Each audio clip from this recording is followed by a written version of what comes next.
I'd be tender, I'd be gentle, and awful sentimental regarding love and arts. I'd be friends with the sparrows and the boy who shoots the arrows if I only had a heart. That beautiful song, of course, is from The Wizard of Oz, the Tin Man who craved, who so much wanted a heart.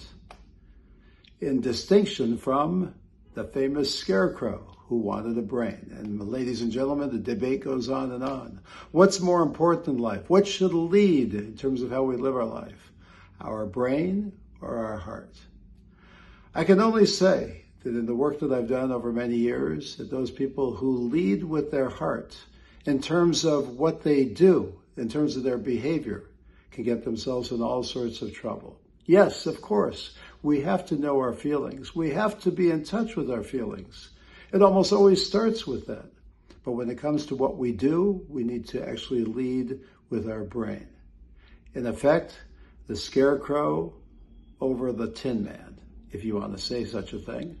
Today in the Bible, we read that one should not really follow their eyes or their heart.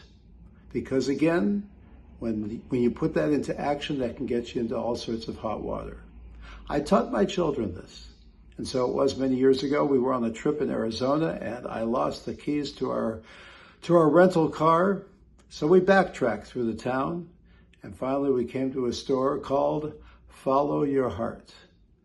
The lady in there, lo and behold, she had a huge smile on her face when I asked her if she knew about any keys, and she said, yes, here they are. And then she looked at me with a lot of love and a lot of care, and she said, always remember, follow your heart. So I thought for a second. First of all, I had incredible gratitude. I thanked her.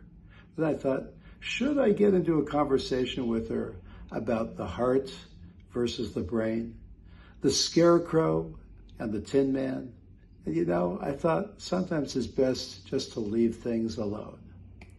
I'd unravel every riddle for any individual in trouble or in pain. With the thoughts I'd be thinking I could be another Lincoln if I only had a brain.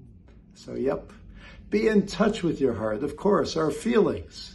But when it comes to the actions that we do in life, the brain needs to lead the heart.